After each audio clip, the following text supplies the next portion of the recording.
Hola, el Señor les bendiga a todas. Qué bueno es que verles hoy día otra vez. Eh, los que puedan y quieran pueden prender sus cámaras para comenzar la clase del día de hoy. Vamos a orar al Señor y vamos a entregar este tiempo a Él. Padre, en el nombre de Jesús te damos gloria, honra y a ti, Señor, todo honor. Gracias por este tiempo que nos regala.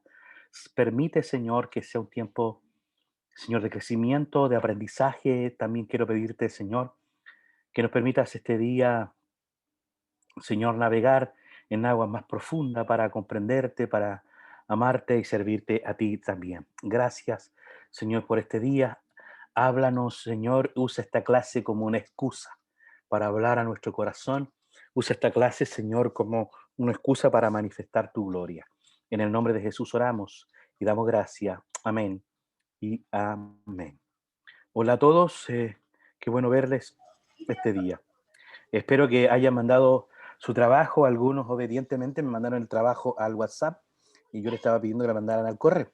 Pero está bien, la idea es que en el correo, para así yo poder al finalizar la clase, ¿cierto? Tener el tiempo para corregir y poner todas sus calificaciones.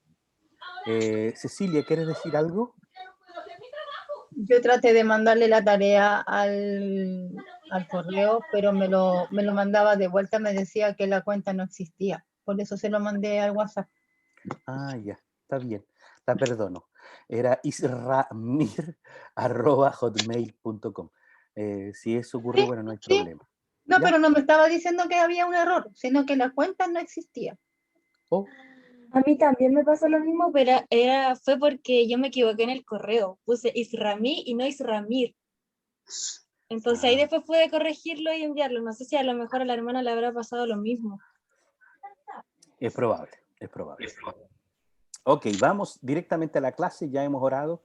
Eh, eh, Siempre oramos pidiendo ayuda al Señor por la clase y después oramos al Señor para pedirle perdón por las herejías que vamos a decir. Eso es broma, por si acaso, no voy a creer que eso es verdad. Eh, Así que vamos a comenzar desde ya. Algo no está bien que no me deja aquí, deme un minuto. Eh, Vamos a...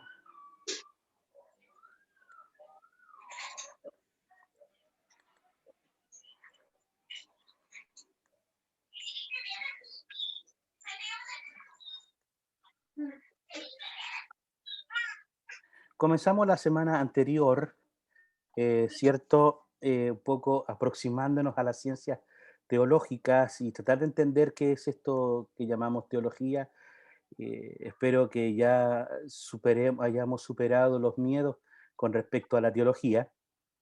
Comenzamos la semana pasada aproximándonos un poco a lo que tiene que ver con eh, la teología. Aquí está el contenido base de nuestra clase, ¿cierto? De la teología de la niñez, que es la tarea teológica y la niñez, y puntos de partida para una teología bíblica de la niñez. Ahí quiero comenzar, si el Señor nos permite, este día para terminar la próxima semana. Comenzamos un poco acercándonos a la teología en sí misma. Eh, Generalmente cuando se habla de teología en el mundo evangélico hablamos de teología sistemática. En el mundo católico se habla de teología fundamental, donde se tocan los tópicos que tienen que ver con la naturaleza y esencia de Dios. Se tocan los tópicos, por ejemplo, que tienen que ver, ¿cierto?, con la existencia, eternidad, naturaleza de Dios, y de ahí surgen, por ejemplo, naturaleza de Cristo, del Espíritu, de la Iglesia. Y a eso se le llama, ¿cierto?, teología propia, le llaman algunos expertos, ¿cierto?, o teología fundamental. Hay otros que a otro tipo de clase de teología le llaman teología genitiva, cuando, por ejemplo, se trata de teología política o se trata de la teología de la ética. eh, por, ej- por ejemplo, algunos podrían pensar incluso que la teología de la niñez o hacer teología de la niñez podría ser una teología, un derivado de la teología, pero para los expertos de la teología de la niñez, la teología es una teología propia que parte del hecho de tener a la niñez como sujeto teológico y cómo éste comprende la naturaleza y esencia de Dios. El fin de esta clase de la primera clase que tuvimos, ¿cierto? La tarea teológica y la niñez, la meta era precisar la metodología de una teología sistemática y el proceder teológico de algunos escritores, básicamente cómo, ¿cierto?, se ha ido haciendo teología. Eh, y continuamos haciendo las preguntas de rigor. ¿Qué es la teología? Desde el análisis etimológico del término, ¿cierto? Teología es una aproximación, ¿cierto?, a la naturaleza y esencia de Dios. Desde la etimología del término teo, Dios, y logía, razón, ¿cierto?, estudio, tratado, investigación sobre Dios. La cuestión es que Dios no es un objeto que pueda ser medible y cuantificable, como este celular. Yo puedo decir de buena o mala calidad, de buena o mala gama, qué sé yo, de su característica azul, negro, qué sé yo. Sin embargo, a Dios no podemos cosificarlo. Pero cuando hablamos de teología, más que una idea abstracta, fue lo que fundamenté la semana pasada. La teología es una cuestión praxeológica.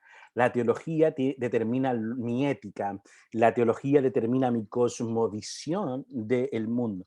Entonces, teología es más que hablar de Dios, es más que pensar de Dios o sobre Dios. La teología tiene que ver cómo yo vivo mi experiencia y mi relación con Dios. Y la teología es praxeológica, es decir, que tiene que ver con lo que vive. Había una tarea que había que desarrollar, una pregunta, ¿cierto? ¿Cuál es la tarea de la teología en la niñez o con relación a la niñez? Y para ello había que leer un artículo de René Padilla. ¿Lo leyeron, cierto? ¿Cuántos leyeron ese artículo? ¿Sí? ¿Lo leyeron? Ok. Quisiera escuchar dos o tres opciones, dos o tres opiniones sobre este artículo. Al menos René Padilla, en estas pocas palabras, no recuerdo cuántas palabras fueron, pero yo calculo que deben ser unas 700 palabras o un poquito más, no sé. Eran en hoja de Word tres planas. Y Padilla al menos puntualiza 3 o 4 razones del para qué sirve, por qué es necesaria la teología. No sé si alguno de ustedes quisiera compartirnos algo de la lectura, que fue lo que le llamó la atención, les quedó allí en el corazón y la mente.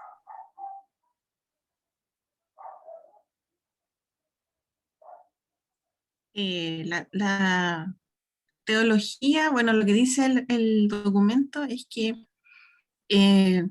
nos sirve para revisar si nuestra acción o lo que estamos haciendo está conforme a lo que dice la palabra del Señor o conforme a lo que es el reino de Dios. Esa es una de las cosas que... Gracias, Patti. Evidentemente sí, el autor dice que la teología, ¿cierto?, tiene la tarea de revisar ¿cierto?, el proceder de la iglesia, ¿cierto?, si está de acuerdo o conforme, ¿cierto?, a las escrituras. ¿Alguien más quiere decir algo del artículo que le haya llamado la atención? Bueno, pastor, yo cuando leí el texto, bueno, primero comenzaba diciendo que la iglesia evangélica por lo general como que había un pensamiento errado en cuanto a la teología. Y también decía, bueno, ahí mencionaba que yo busqué dos términos que no entendía, que era pragmatismo y atañe, que es sobre esa cita que dice: sin embargo, hay razones de peso para afirmar que lo que atañe a la vida y misión de la iglesia no basta el pragmatismo, que yo lo busqué y lo entendí como una doctrina que ve como la utilidad más práctica, como lo más, al llevarlo a lo más práctico, que como que lo ve así más la iglesia, y no basta solamente con lo práctico, sino que también es necesario reflexionar en cómo nosotros estamos trabajando en la iglesia, y el tema del estudio, pues de estudiar la palabra de Dios, el contexto en el cual Dios nos cada versículo. Eso, con eso me quedé yo.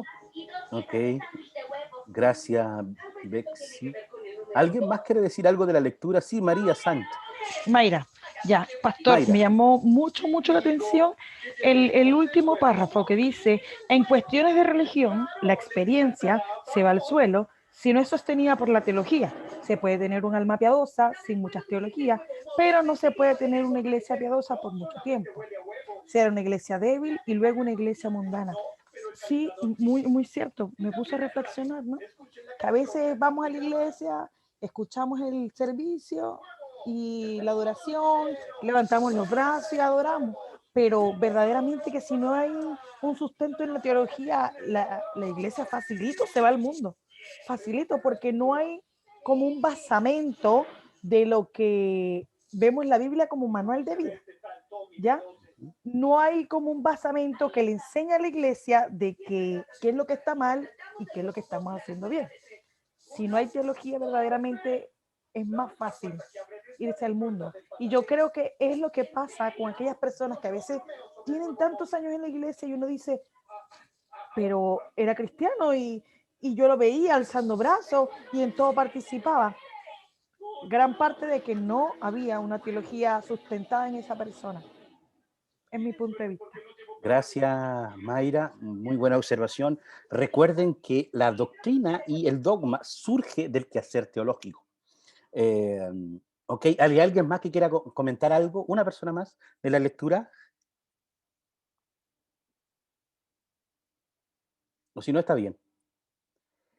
Ok, yo quisiera puntualizar, repasar un poquito la lectura con ustedes brevemente, solamente de lo que yo recuerdo de la lectura. René Padilla comienza diciendo dos cosas muy importantes. La primera, que para muchos latinoamericanos, cristianos latinoamericanos, creen o piensan que la teología no es necesaria. Es mirada con desdén desde muchas iglesias y con desprecio, y la miran que no es necesaria y es una cuestión, un pasatiempo para intelectuales, para gente que probablemente no tiene nada que hacer la teología.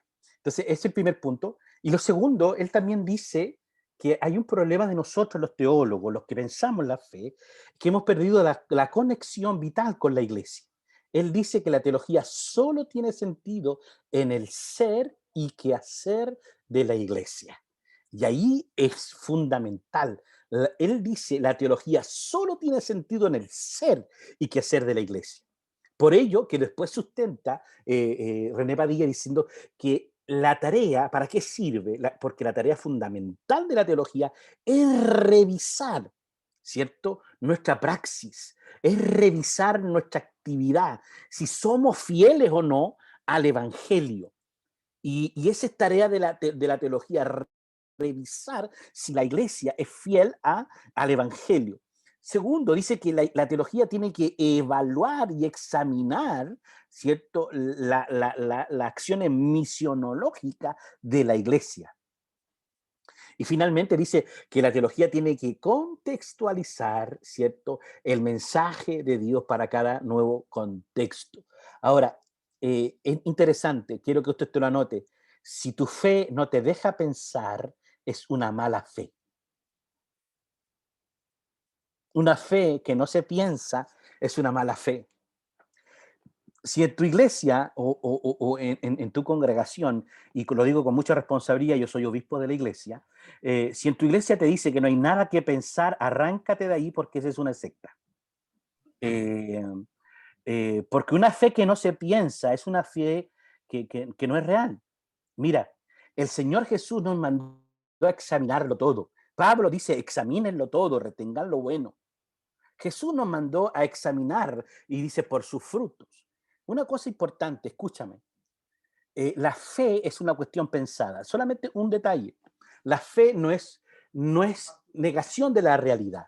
La palabra fe viene de la palabra griega pistis, de la misma raíz de la palabra pisteuo, que es conocimiento. En griego, conocimiento es pisteuo, de la misma raíz de la palabra pistis, que es fe. Ahora, quiero mencionarles el texto. Yo traje Biblia, la tengo en mi corazón y en mi cabeza, pero traje Biblia para que ustedes también me ayuden a mirar la Biblia. Si usted va a la Biblia, Hebreos capítulo 11, versículo número 1, ahí hay una descripción de la fe. Es pues la fe, ¿qué cosa? la certeza de lo que se espera, la convicción de lo que no se ve. Ojo, usted no puede tener certeza ni convicción de lo que no conoce. Entonces, fe es conocimiento. Porque yo puedo tener certeza y convicción de algo que yo conozco, que yo de alguna manera he estudiado, he investigado. Fe no es la negación de tu realidad. La fe es saber que las cosas son. Es tener la convicción, la certeza de que algo es. Hola, ¿me siguen? Entonces, quiero recomendarles una lectura. Yo sé que ustedes tienen harto tiempo para leer y les sobra el tiempo para leer. Yo sé eso, yo lo tengo claro. Pero hay un libro muy chiquitito, hay un libro de verdad muy chiquitito. Tal vez no lo puedan leer ahora, pero anótenlo como un recurso bibliográfico y búsquenlo. Si yo puedo, lo consigo, los pongo en el WhatsApp más tarde. Se llama Creer también es pensar. Creer también es pensar. El autor se llama John Stone. Creer también es pensar. Porque algunos creen que la fe es negar tu realidad. No, la fe es la certeza y convicción. Yo no puedo tener certeza ni convicción de algo que no conozco. La fe es conocimiento. Entonces, por eso que es importante la teología. ¿Por qué es importante la teología? Porque nos permite conocer, alimentar la convicción. ¿Ah? Porque Dios, creer en Dios también es, ¿cierto?, comprender, tratar de entender y sobre todo tratar de amarlo. Pero para ello hay que tener comunión con Él. No quiero gastar más tiempo en esto, pero la palabra conocimiento en el texto bíblico es de vital importancia. ¿Ah? Recuérdense que en el Mateo 7:21 dice, Señor, nosotros predicamos en tu nombre. Señor, nosotros hicimos esto en tu nombre. La respuesta es, nunca os conocí. ¿Ah? Entonces es importante que sepamos que es necesaria la teología. Sí es necesaria. Primero, porque evalúa, ¿cierto? Y corrige el accionar de la iglesia. ¿Es importante la teología? Sí, porque permite entonces la teología, ¿cierto? De alguna manera contextualizar el mensaje, hacer el mensaje más entendible, más comprensible. Una iglesia que no estudia es una iglesia que está destinada a extraviarse. Anótelo por allí. La iglesia que no estudia, las personas, los cristianos que no investigan, es una iglesia que está destinada a caer en la perdición. Una fe que no se piensa, una fe que no se reflexiona, es una fe que va a morir. Por eso que cuando alguien te dice, no estudie, crea, no, te está diciendo algo terrible. Mire, anótelo por favor esto. La palabra y el espíritu van de la mano. El padre de la iglesia llamado Tertuliano decía, Dios tiene dos manos. La palabra, el estudio y el espíritu van de la mano. Mire, la oración sin estudio es vacía. La oración sin estudio de Dios es vacío, no tiene contenido. Pero el estudio sin oración es ciego. Otra vez, la oración sin estudio es vacío, no tiene contenido. Pero el estudio sin oración es ciego. Tienen que ir juntas las dos cosas. ¿Me sigue? Entonces, ¿necesitamos la teología? Sí, necesitamos la teología. ¿Necesitamos conocer sobre Dios? Por supuesto que necesitamos. El problema es que nosotros generalmente creemos que la teología es la hermana teóloga, es cierto, la hermana racionalista, la hermana pesada que hay que soportar, que es poco espiritual. No. La espiritualidad ni siquiera tiene que ver con manifestaciones y con sensaciones. La espiritualidad tiene que ver con nuestra ética, con nuestra manera de ver el mundo. Y eso se llama teología. Entonces dijimos que la teología... ¿Sí?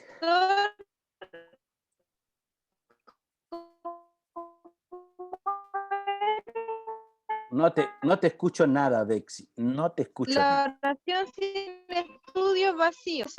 ¿Qué es lo que era? Sí. Estudio es vacío. La oración sin estudio bíblico es vacío. El estudio bíblico sin oración es ciego. ¿Ahora sí? ¿Cómo es la última que no le entendí? La oración sin estudio es vacía y el estudio bíblico sin oración es ciego. Ok. Si no, al final de la clase te vuelvo a repetir, Bex, si no hay problema. Dijimos que hay 3 puntos de partida para la teología: la historia, la Biblia, el texto sagrado, ¿cierto? O la filosofía. Evidentemente nosotros partimos desde el hecho de la Biblia. Dijimos que de la hacer teología surge la doctrina y también el dogma. ¿Ah? Son las dos cosas importantes que tenemos que poner atención. Hay varias formas de hacer teología. Hablamos de la teología sistemática. La teología sistemática lo que hace es ordenar los contenidos, buscar en un cuadradito y ordenar los contenidos. Por eso se llama teología sistemática. No respeta los contextos. Pero la teología bíblica usa los recursos del texto. Usa el recurso del texto, su contexto, ¿cierto? La teología bíblica. Tenemos la teología histórica, que es el análisis histórico de las doctrinas, cómo han ido cambiando los distintos enfoques, y tenemos la teología práctica o pastoral, que tiene que ver con la aplicación de las anteriores. Cuando hablamos de la teología práctica o pastoral nos referimos, ¿cierto?, a la homilética, al evangelismo, las misiones, la consejería cristiana. Hay grandes sistemas teológicos. Uno de los grandes sistemas teológicos es el sistema de la teología católica. La teología católica solo la puede hacer el clero. El laico o los miembros solo deben creer lo que la iglesia dice que debe creer. Por eso yo no soy católico, soy protestante. Por eso que yo no permito que otro decida lo que yo debo creer. Insisto, si alguien te prohíbe pensar tu fe, por favor arráncate de ahí, que estás en una secta. Si voy a ir un poquito más lento, Viviana, por amor a ti lo voy a hacer. Tenemos también, ¿cierto?, la teología subjetiva. Esta teología subjetiva también se le conoce como la teología de la sospecha. Esta teología subjetiva a priori asume, ¿cierto?, que el texto está prejuiciado, que la Biblia tiene un prejuicio o que la Biblia tiene un error. Esta teología subjetiva lo que pretende es, de alguna manera, poner la sospecha. Es decir, no, la Biblia es machista, o la Biblia da a priori razón a la Trinidad. Entonces, por ejemplo, lo que hace esta teología es subjetivizar, por ejemplo, la inerrancia de las Sagradas Escrituras, la naturaleza divina de Jesús. Entonces, por eso que se le llama teología subjetiva. La teología neoortodoxa o ortodoxia es aquella que de alguna manera sacó la discusión teológica de la filosofía y la trajo al texto bíblico. La neoortodoxa volvió a la discusión sobre la naturaleza y obra de Dios al texto bíblico, a la Biblia. Quiero contarles que en los siglos del siglo XVII al siglo XIX, la teología siempre partía desde la filosofía. La neoortodoxia lo que hizo fue otra vez poner el centro o el punto de partida para las discusiones teológicas, la Biblia. Finalmente tenemos la teología evangélica como un sistema teológico. Como sistema teológico, la teología evangélica fundamenta que la Biblia es palabra de Dios. O sea, evidentemente pueden haber, escuche bien, aparentes contradicciones, pero creemos que la Biblia es y contiene palabra de Dios. ¿Me siguen, cierto? Ok. Requisitos para estudiar la teología. Y aquí yo quiero ser bien franco con ustedes. Yo soy profesor de teología, soy pastor por vocación, pero para estudiar la teología hay que ser un cristiano fervoroso, hay que ser un cristiano comprometido. Y no digo que los cristianos no comprometidos no puedan estudiar, pero lo que estoy diciendo es que para estudiar la teología hay que tener un compromiso con Dios y con la fe. ¿Por qué les digo esto? Hay muchos que comienzan a estudiar y culpan al estudio de su no buena comunión con Dios. Quiero contarles que yo soy creyente desde la cuna. Soy cristiano, no nací en cuna de oro, porque todos los que dicen, nacen en el cristianismo dicen que nacieron en cuna de oro. La mía, con suerte, era de madera. Pero yo nací en un hogar cristiano. Mis abuelos paterno y materno eran obispos de la iglesia. Mi abuelo materno tenía su propia congregación, salió desde la tradición bautista, qué sé yo. Entonces yo crecí en un hogar cristiano y quiero confesarles que yo me convertí cuando fui al seminario. Yo acepté a Jesús como Salvador cuando era niño, fui bautizado con la experiencia del Espíritu Santo a los 9 años, con la experiencia de hablar en otras lenguas. Crecí en un mundo muy conservador y pentecostal. Sin embargo, mi conversión viene en el seminario, cuando me conecté, cuando conocí al Dios de la Biblia, a ese Dios que había estudiado toda mi vida, no solamente el Dios de mis padres. ¿Y por qué les digo esto? Porque hay mucha gente que cree que el estudiar la palabra de Dios los va a alejar de su comunión con Dios. Eso es una mentira. Eso no es cierto. Eso no es así. Ahora, requisitos para estudiar la teología es que usted tiene que ser un cristiano comprometido. Porque si usted no es un cristiano comprometido, a usted cualquier viento lo va a llevar a cualquier parte. Entonces, por ejemplo, hay gente que culpa, ¿cierto?, a estudiar un poco la fe de su frialdad espiritual.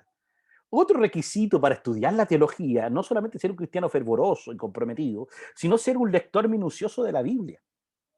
Y cuando digo ser un lector minucioso de la Biblia, es saber qué dice el texto bíblico. Yo llevo años predicando y enseñando y he escuchado tanta barbaridad. La gente dice, es que la Biblia dice, y la Biblia nunca lo dijo. Una de las cosas hermosas para mí es cuando empecé a leer en la Biblia y me di cuenta que no era como me habían contado en la escuela dominical. Empecé a leer la Biblia y me di cuenta que no era como me lo habían enseñado. El texto dice otra cosa. Una cosa importante es ser un lector minucioso de la Biblia. No sé si Sandra se acordará, pero generalmente yo para animar a mis estudiantes y un poco también de arrogancia puede ser, hacía leer a mis estudiantes cualquier parte del Nuevo Testamento y yo les decía con capítulo y versículo dónde estaba. ¿Ah? No porque me sé la Biblia de memoria, sino porque crecí, ¿cierto?, en la escuela dominical. Por más de 20 años, todos los domingos me aprendí un texto bíblico, así que calculen, o sea, textos bíblicos los tengo metidos en mi cabeza, porque crecí en un ambiente como ese. Pero el estudiante de la teología debe conocer la Biblia. No puede ignorar lo que el texto dice. De hecho, hoy día estamos en presencia de una generación que es analfabeta bíblicamente. Y hoy día se citan unos textos que a mí me sorprenden, que no sé de dónde los sacan, no sé qué versiones son. ¿Ah? Ayúdate que yo te ayudaré. Al que madruga Dios le ayuda. ¿Ah? Y cosas por el estilo, ¿no? Porque la Biblia tenemos que leer minuciosamente el texto bíblico. ¿Ah? Más de alguna vez escuché a alguien predicar que las mujeres son idóneas porque la Biblia dice que son ideonas. Entonces tienen muchas ideas las mujeres. Entonces, claro, un tema de comprensión. De hecho, yo puedo darle 2 versículos a ustedes a leer y estoy seguro que lo van a leer mal. Entonces, pastor, sí, estoy seguro. Porque leemos como escuchamos. La Biblia no dice de la siguiente manera. Jesús dijo, yo soy el camino, la verdad y la vida. Y nadie va al Padre si no es por mí. ¿Dice así la Biblia o no?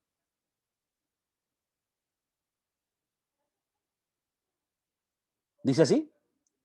No, la Biblia no dice así. La Biblia no dice nadie va, la Biblia dice nadie viene. La fe viene por el oír y el oír. Por la palabra de Dios. Por la palabra.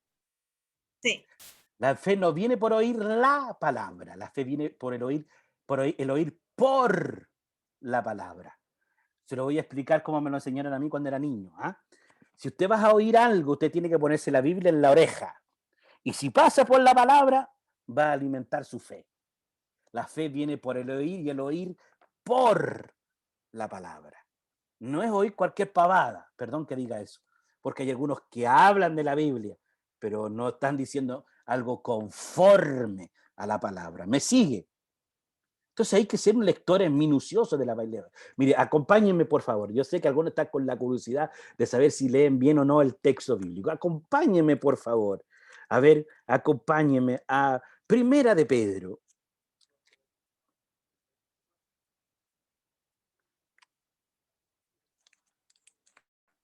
Primera de Pedro, capítulo 1, versículo 2.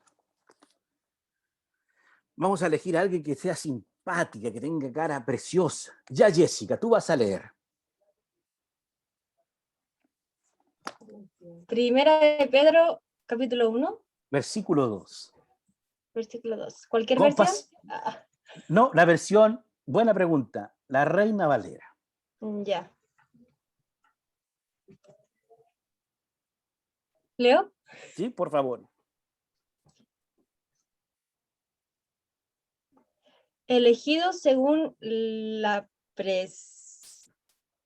no sé cómo se dice. Qué difícil, nunca lo había escuchado. Bien, Jessica, pasaste el examen. Porque cualquier persona que hubiera leído hubiera dicho elegido según la presencia. Presencia, sí. Pero ahí dice presciencia. Presciencia. Presciencia. Bueno, las versiones más modernas dicen previo conocimiento.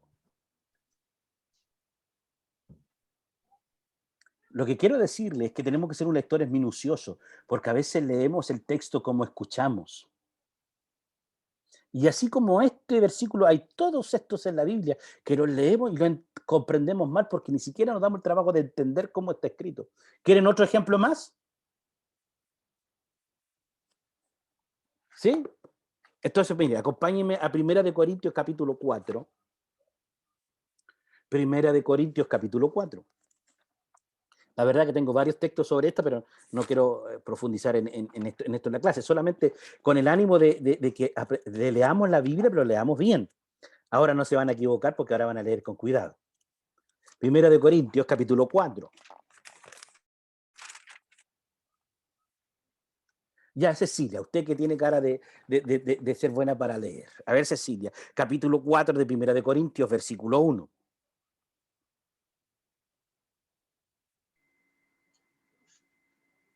Así pues,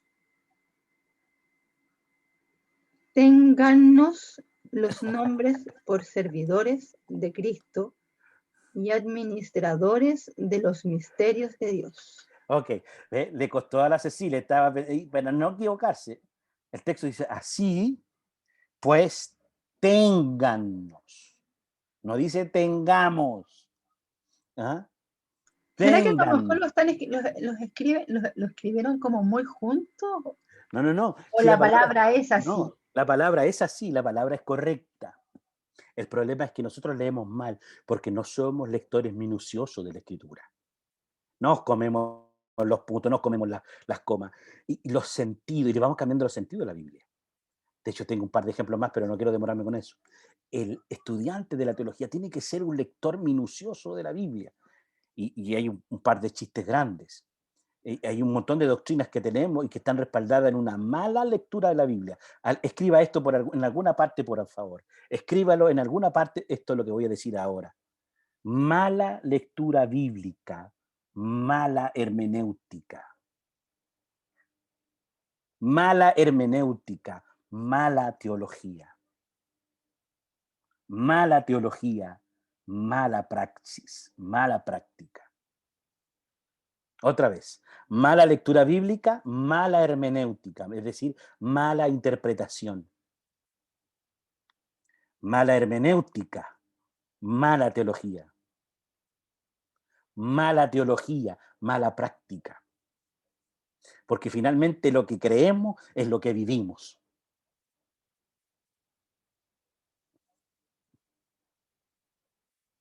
¿Anotaron eso? Mala lectura bíblica, mala interpretación, mala hermenéutica. Mala hermenéutica, mala teología. Mala teología, mala práctica.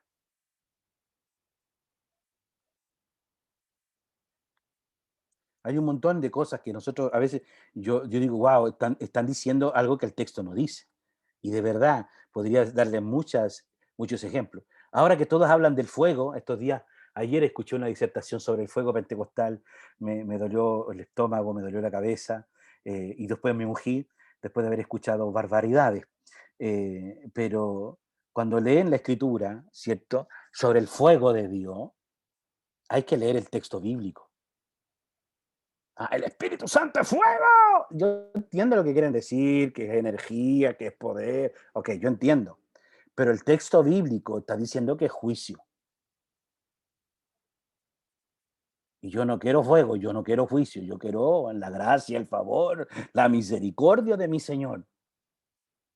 Entonces a veces leemos el texto y hacemos decir al texto cosas que no dicen. Otra vez, ¿se acuerdan de ese texto que dice que el cielo se hace fuerte y los violentos, el reino de los cielos se hace fuerte y los violentos lo arrebatan? ¿Se acuerdan de ese texto? Bueno, ese texto no está diciendo que tienes que ser violento ni que tienes que ser fuerte. Lo que ese texto está diciendo, desde los tiempos de Juan el Bautista, cuando apareció el reino de los cielos encarnado en Cristo, ha sufrido violencia. Es decir, ha sufrido ataque. Y los violentos siempre han querido destruir el reino de los cielos. Ese texto no está diciendo que nosotros nos hagamos fuertes ni violentos, sino que rechacemos esa conducta y que libremos al reino de los violentos, de los malos obreros, de los malos que practican la mala fe. Ya sigamos, porque si no me voy a poner a predicar y voy a hacer un llamado al altar aquí y no es la idea. Tercero, requisitos para estudiar la teología: tener una mente abierta al diálogo. Por favor, tenga una mente abierta al diálogo. Usted no tiene la verdad última. Yo no tengo la verdad última. De hecho, una de las cosas que me encanta de Dios y de mi Señor es que cuando pretendo saber algo de Él, estoy tan lejos de lo que realmente Él es. De hecho, por favor, no crea lo que yo digo, cuestione todo lo que yo digo. Probablemente no se va a acordar nada más de mi clase. Se va a acordar, el pastor dijo que había que cuestionar. Bueno, cuestione. No crea nada de lo que yo digo. De verdad, cuestione. Examine por qué el pastor Israel dijo lo que dijo, por qué él se expresó de esa manera. Porque mi tarea es obligarle a usted de alguna manera a pensar su fe. ¿Por qué creemos lo que creemos? ¿Por qué predicamos lo que predicamos? ¿Ah? Porque hay un montón de cosas que nosotros repetimos como loro porque alguien dijo que era así. Y nunca nos cuestionamos el por qué. ¿Me siguen? Tengo una mente abierta al diálogo. ¿Ah? Tengo una mente abierta al diálogo. Nosotros somos tan cerrados, creemos que la única iglesia, única y verdadera somos nosotros.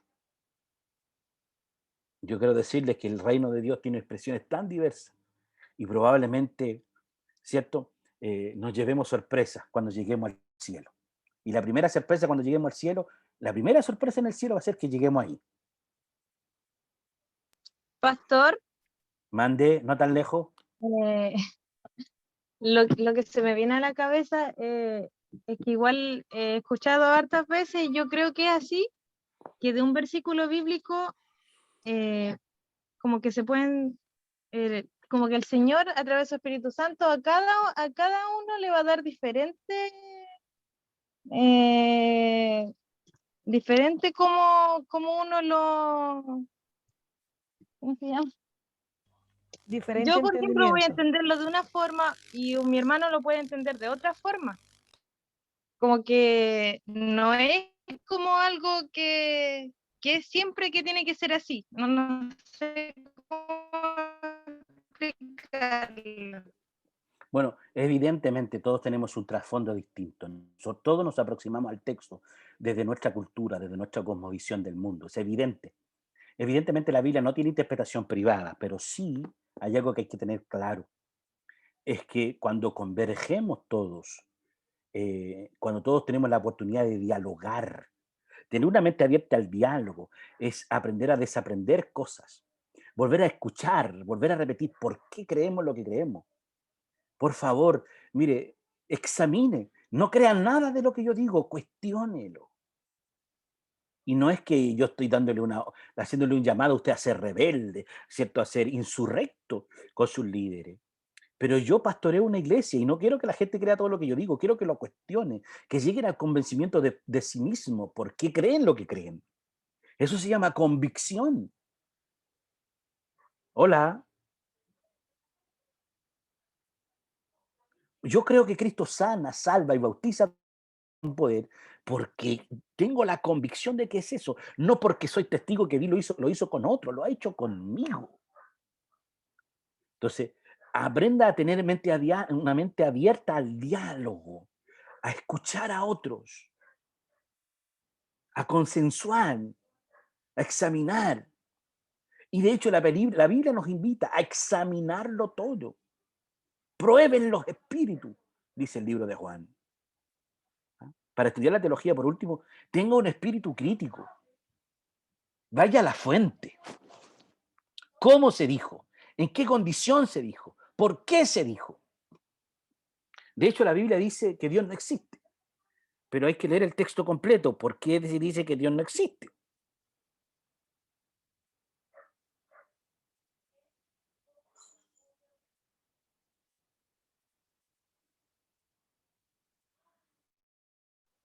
La Biblia dice el necio en su corazón, no hay Dios.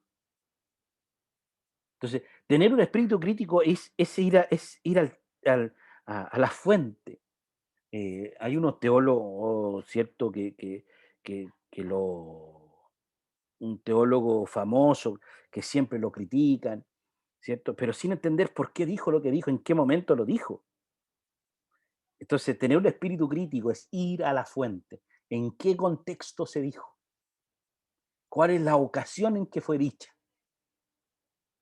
Entonces, cuando nosotros entendemos eso, podemos llegar a una verdad más mediana, una verdad más objetiva. ¿Me siguen, cierto?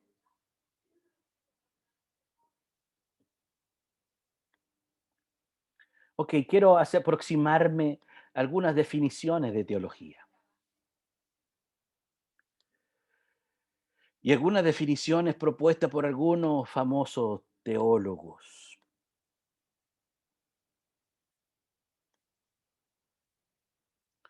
Strong, que es un famoso teólogo más conservador, ¿cierto? Él dice que la teología no solo se ocupa de Dios, sino de que haya relación entre Dios y el universo. Es interesante porque nosotros hemos reducido la teología solo a una reflexión, solo a una cuestión abstracta. Él dice Strong que la teología no solo se ocupa de Dios, sino que haya relación entre Dios y el universo. De todas maneras, esto yo ya se lo envié en el WhatsApp, ya está toda esta lámina, por si acaso. Karl Barth, el padre de la teología, cierto, neortodoxia, él dice, la teología es una tarea para la iglesia y es la tarea de criticar y revisar su lenguaje sobre Dios. Qué interesante. La teología no es una tarea de la élite, no es una tarea de los ungidos, de los elevados, de los obispos. No, es una tarea de la iglesia. Y es la tarea de revisar y criticar su lenguaje sobre Dios. La gente hoy día tiene una caricatura de Dios y la culpa es nuestra. La culpa es nuestra porque nosotros lo que hemos hecho es exponer o hablar de esta caricatura de Dios. Paul Tillich, él dice, la teología es una función de la iglesia que consiste en la interpretación metodológica de la fe cristiana para la situación humana. Quiero explicar en breves palabras esto. Lo que Paul Tillich está diciendo es que la teología tiene dos polos, un polo divino y un polo humano. ¿Ah? La teología consiste en esta función de la iglesia que busca respuesta de la fe cristiana para la situación humana. Es una teología, es una tarea de la teología que da respuestas a las situaciones humanas. Hay un texto muy bonito que está en Isaías 57, verso 15, que habla de estos dos polos, del polo divino y el polo humano de la teología.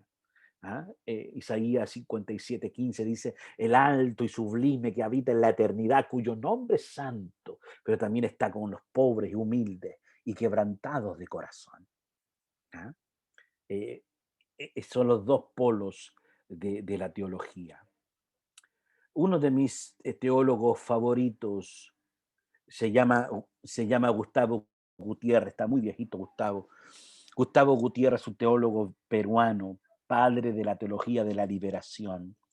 La teología de la liberación para algunos es una teología política muy cercana a ideas e ideales sociales o socialistas, pero no es una teología de izquierda. Algunos la han tildado como una teología de izquierda, pero no lo es una teología más bien del oprimido, es una teología desde el pobre. Gustavo Gutiérrez dice, la teología es la reflexión crítica de la praxis. Me encanta esto. Dice Gustavo Gutiérrez que la teología no es una cuestión abstracta, sino que es una cuestión de criticar mi vida, porque la teología es lo que vivo. Gustavo Gutiérrez, y es padre de la teología latinoamericana. La teología latinoamericana define su conceptualidad de la teología en dos partes. La primera dice primero la praxis, luego la conceptualización. El primer acto de la teología es la vida, luego la conceptualización. John Mackenzie es un teólogo norteamericano, es un cura jesuita. John Mackenzie, él dice algo tremendamente poderoso.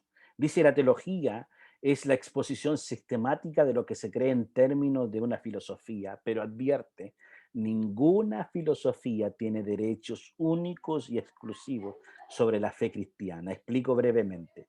La teología puede partir desde la filosofía, incluso nuestra fe puede ser explicada desde una ideología filosófica. Sin embargo, dice, ninguna filosofía tiene derechos únicos y exclusivos sobre la fe cristiana. Puede ser visto desde distintas perspectivas.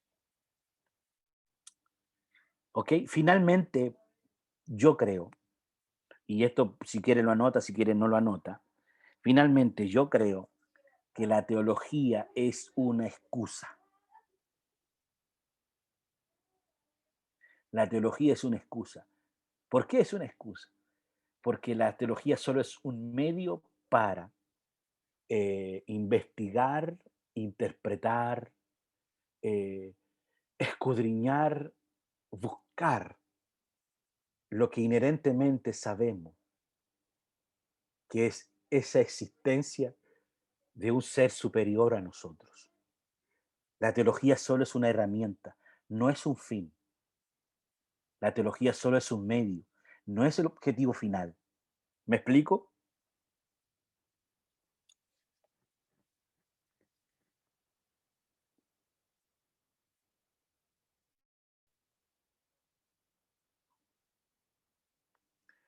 ¿Por qué necesitamos una clase como esta?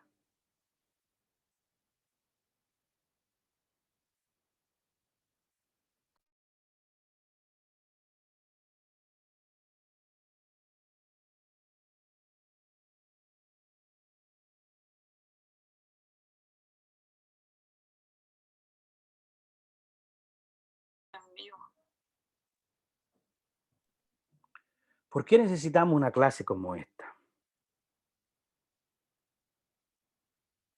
Porque no debo creer todo lo que usted me dice.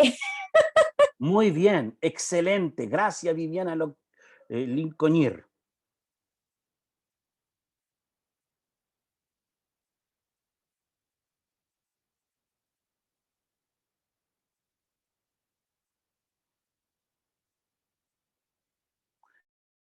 ¿Por qué necesitamos una clase como esta?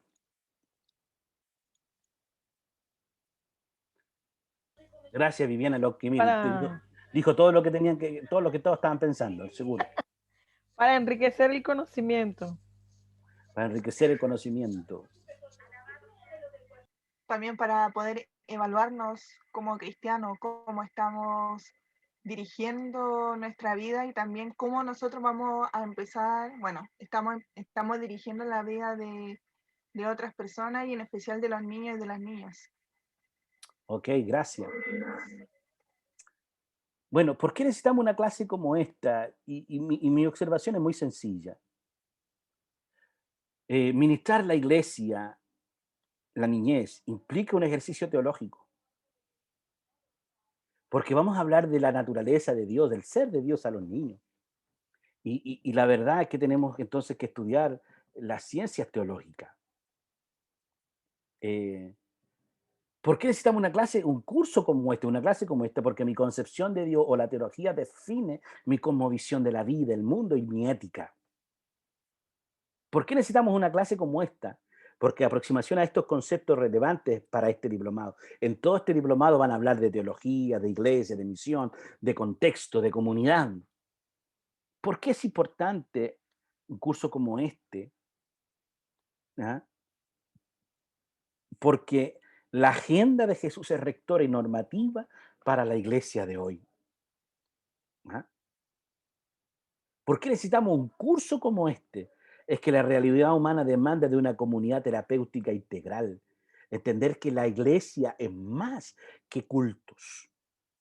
¿Ah? La iglesia es más que reuniones. Y porque necesitamos un avivamiento de santidad y de justicia. Y eso demanda que volvamos a repasar, a repensar por qué creemos lo que creemos, por qué enseñamos lo que enseñamos. ¿Por qué necesitamos un curso como este sobre teología de la niñez?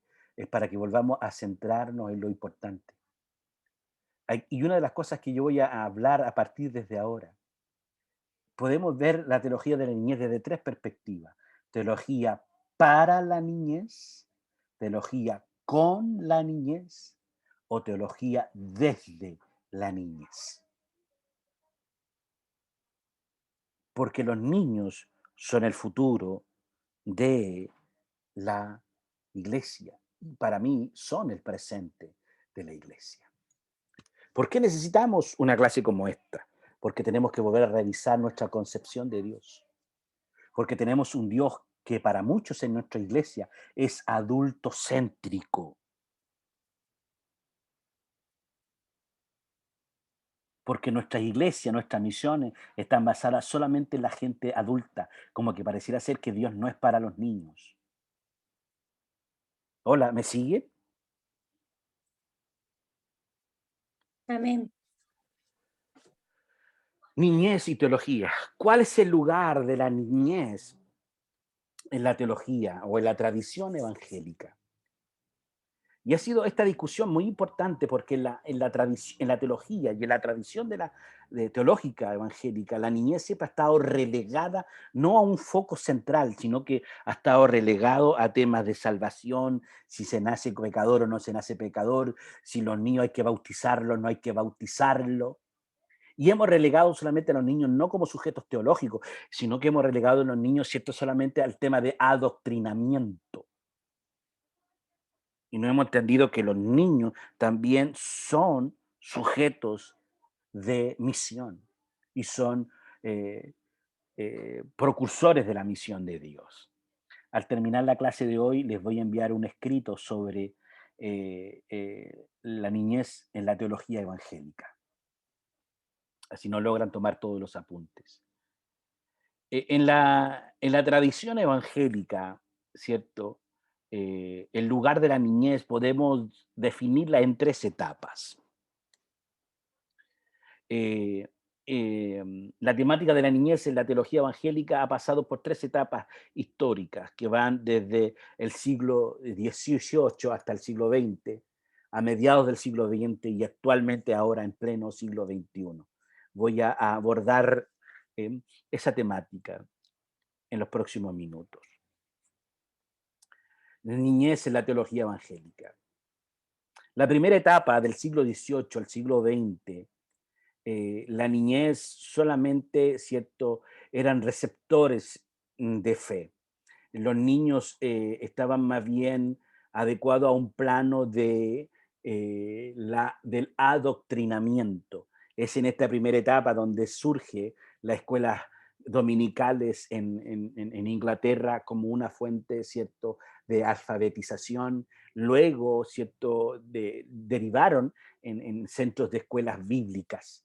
Quiero recordarles que las escuelas dominicales no nacen como centros de instrucciones bíblicas, más bien nacen como centros de alfabetización.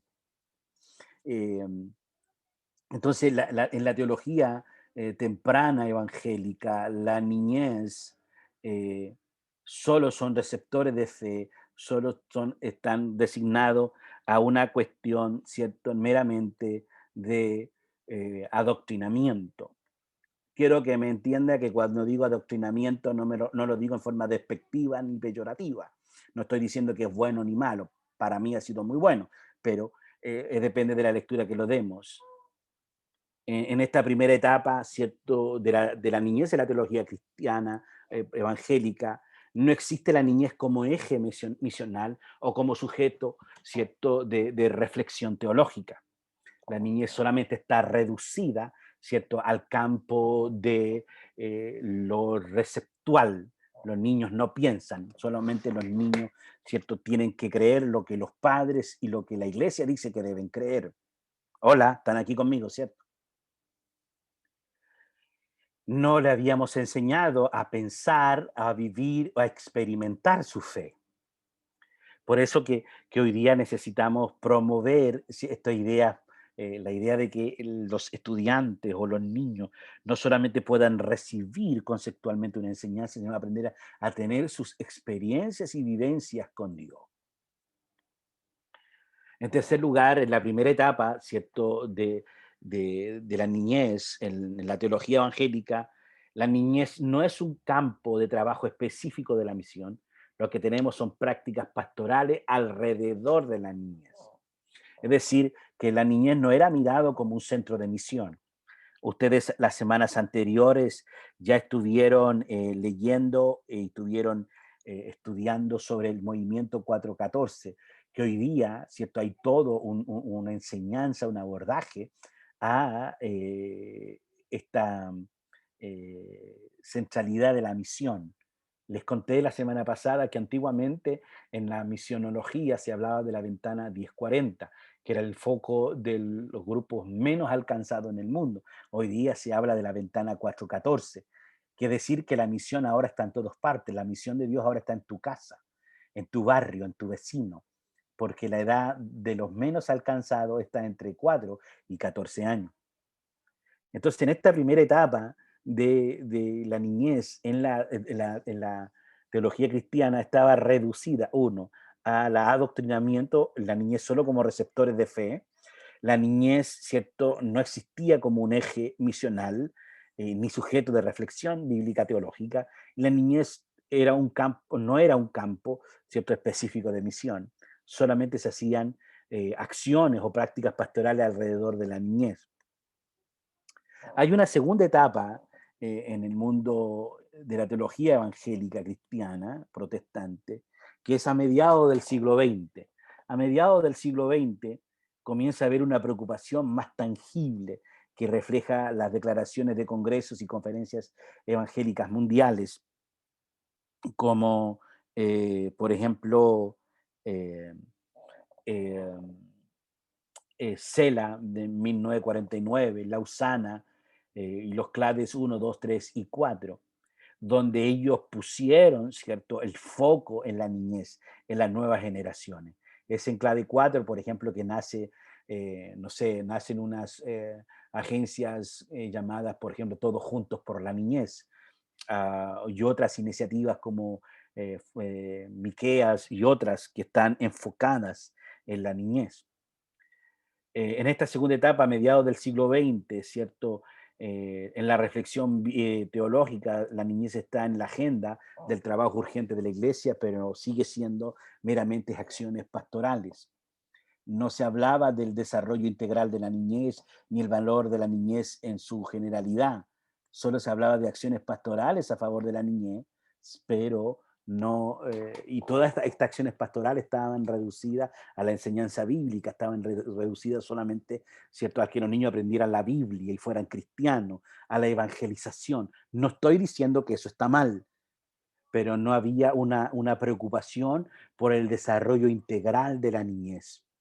Y probablemente algunos de ustedes estén pensando, diciendo, Pastor Israel, y nosotros tenemos que preocuparnos por el desarrollo integral de la niñez. Absolutamente. Así como Juan y Jesús crecieron en gracia, en sabiduría, ¿cierto? Y en estatura, la iglesia debe preocuparse con que su misión tenga que ver con el cuidado integral de la niñez. Nosotros tenemos que estar a favor de la no violencia a la niñez, así como la no violencia al género.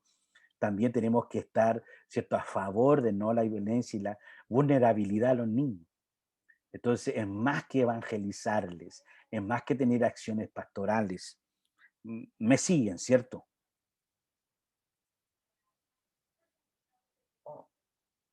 Amén, pastor.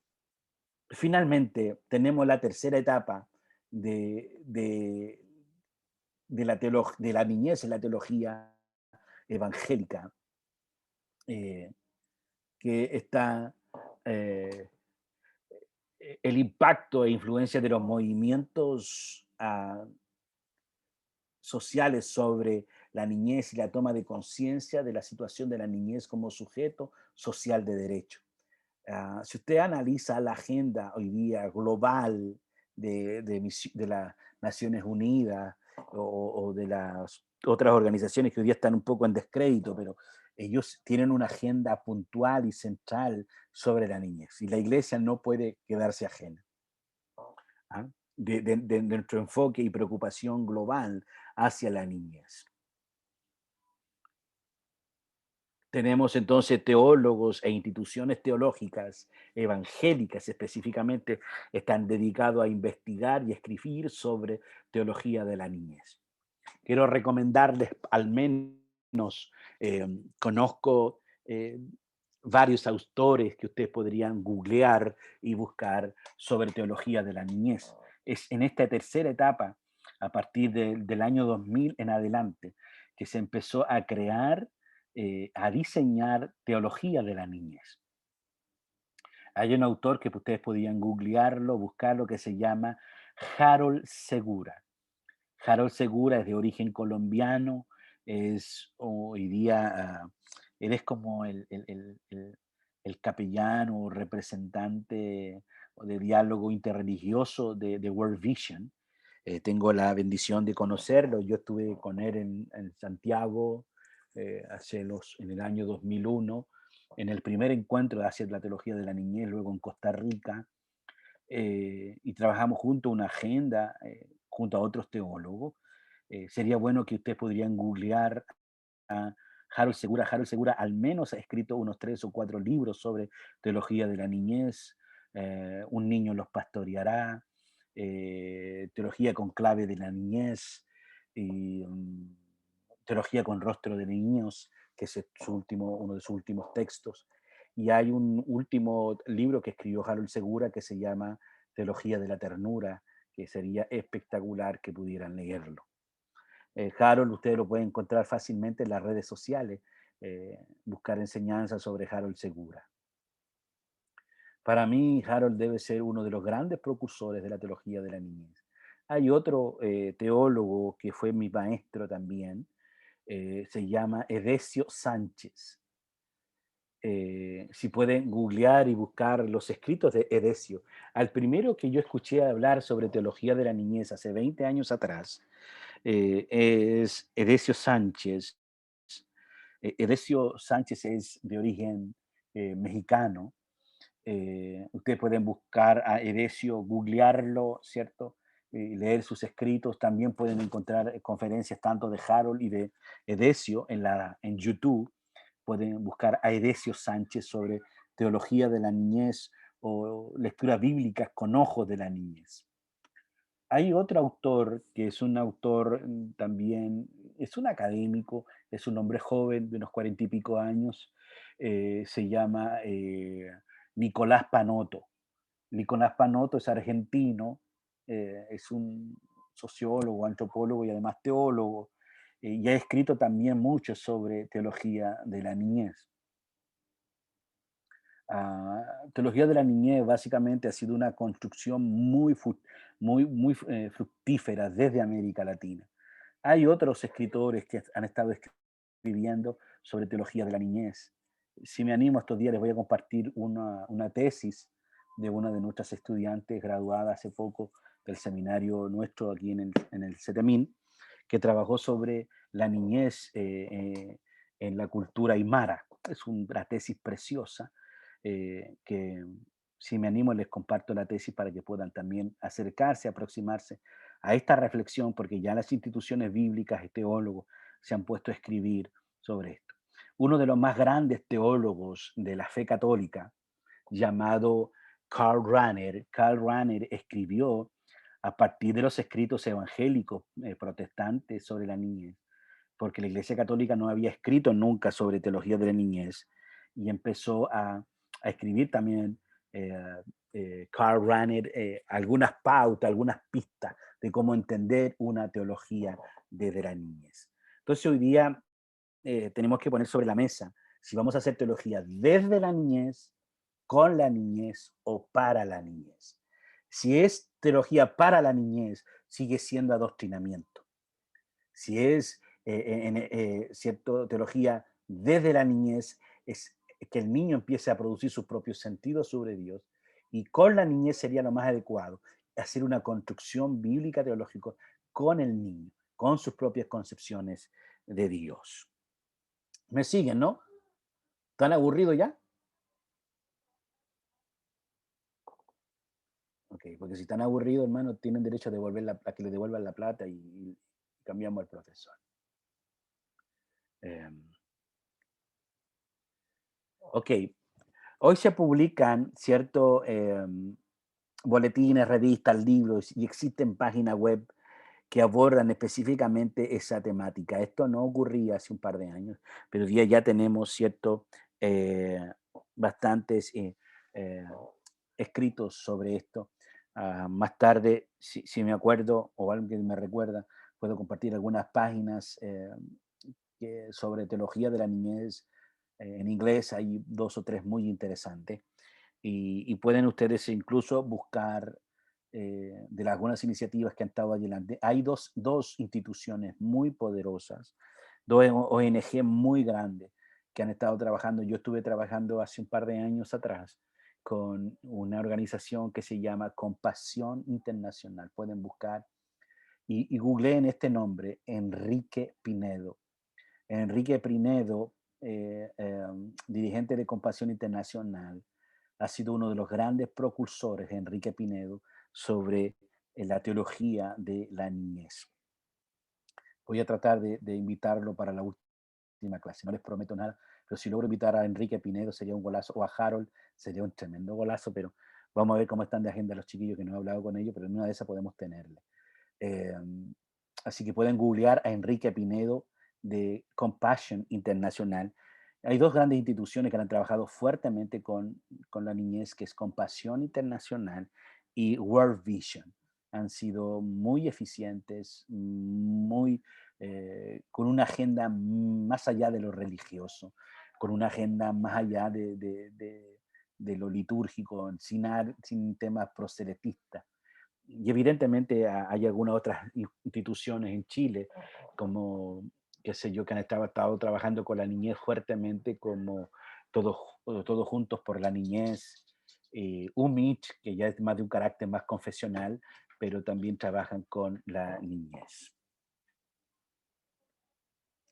Actualmente se realizan talleres, ¿cierto?, conferencias, conversaciones, reuniones y consultas nacionales e internacionales que reflexionan teológicamente y ejecutan planes de pastoral de la niñez. Cada una de estas experiencias han sido productivas en aprendizaje. De hecho, lo que estamos haciendo ahora, el CETEMIN, el Seminario Teológico Ministerial, lleva ya varios años haciendo este diplomado hacia la niñez, porque ya hemos entendido que la niñez es centrar en la agenda de la misión de Dios. Ok. ¿Preguntas hasta ahora? ¿Hay alguna pregunta? Yo espero que hayan hecho la tarea. Espero que la hayan hecho. Espero que hayan hecho la tarea. ¿Preguntas hasta ahora? ¿Hay alguna inquietud? Es un momento para que nos tomemos un par de minutos para que usted también tome agua y haga alguna pregunta antes de pasar a la siguiente etapa.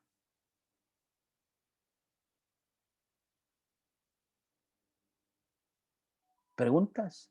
¿Inquietudes? ¿Hay algo que no haya quedado claro? Pastor, Sí. el tema de la teología con la niñez o desde la niñez no tenía que ver con las etapas. sino que No, son aparte, o también tienen que ver con la etapa. no, es aparte, pero interesante tu pregunta, porque si vamos a hacer teología de la niñez, tenemos que preguntarnos desde dónde, ¿no? Si vamos a hacer teología para la niñez, con la niñez o desde la niñez. De hecho, eso es es un buen trabajo de tesis, de construcción, ¿no? De dónde queremos hacer, ¿cierto?, la teología de la niñez.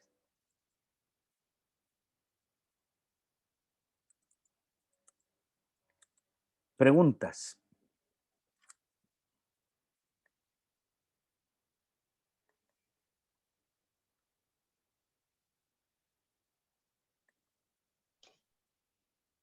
¿Y cuál sería la Profe, mejor entonces? ¿Hacer una teología desde la perspectiva de la niñez? Bueno, me parece a mí, ¿O eh, con la niñez? me parece a mí, ojo que es una observación meramente personal, que más correcto es que hagamos una teología con la niñez, que sea una tarea en conjunto, una tarea Inclusiva. sí, inclusiva de la iglesia en su totalidad, pero también como un acompañamiento al desarrollo integral de la niñez. Debemos que entender que el discipulado, Sandra, se trata de acompañamiento, Claro. más que de la transmisión de una tradición eh, o una forma de percibir la fe. Ujú. Ok. De hecho esta cuestión que estoy exponiendo fue una de las cosas que expuse en Costa Rica en el año 2018-17, y por eso digo que es una buena discusión hoy día, que ya ha ido engrosándose la teología de la niñez, porque hace 20 años no existía. Quiero decirle que esta teología de la niñez es una cuestión medianamente nueva, que ha ido en construcción. Entonces, pero hay que hacerle estas preguntas. ¿Es teología con, para o desde? Y si es desde, sigue siendo, ¿cierto?, todavía una teología o una forma más bien de entender la niñez como un receptor y no como un actor principal de la misión de Dios. Pero yo creo que también, bueno, o sea, yo creo que lo ideal también es con la niñez porque obviamente es participativa de ellos mismos, etcétera, dándole su espacio y una participación integral a los niños dentro de. Pero también desde la niñez también podríamos utilizarla desde la perspectiva de nosotros volvernos unos niños también, de volver Interesante. a pensar como un niño, lo que dijo Jesús, ¿no? Si no, si no eres como un niño no puedes entrar al reino, o sea, parafraseando en realidad.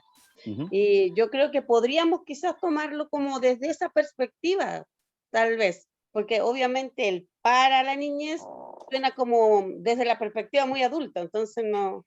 Así es. Mira, bueno, interesante. Yo al final de mi clase voy a proponer, al final de mi clase, algunas cosas que yo aprendo de teología, ¿no? Para la niñez. Yo creo que la teología de la niñez nos invita a vivir lo nuevo de Dios. Ese es volver a empezar. Por eso que comencé diciendo la semana pasada que el gran paradigma del Nuevo Testamento es la niñez. Y probablemente mucha gente no había visto esto. Cuando tú vuelves a releer los evangelios con ojos de la niñez, o sea, es Jesús quien dice, deben nacer de nuevo. O sea, es Jesús diciendo que en el reino solo se reciben a niños y niñas. Es Jesús diciéndole a su discípulo, oye, ustedes quieren liderar, mire, voy a poner aquí, este es el centro, el punto de partida es la niñez. Y es muy potente eso, y probablemente la próxima semana, cuando abordemos un poquito más de eso, de esa construcción, vamos a ir viendo que la niñez ha sido central en el mensaje del Evangelio, y es central en el nuevo pacto, es central. Ok, sigamos o tienen preguntas. ¿Más preguntas? Si tiene inquietudes, dígalo ahora o calle para siempre. Esto es como el matrimonio. Dígalo ahora, si no, cállelo. ¿No? Ok, sigamos. Si estoy aburrido, usted me tiene que decir, pastor, está aburrido, tome su café y yo me tomaré Coca-Cola porque café no tomo. Mi religión no me lo deja. Ok, sigamos. Sigamos, chiquilla.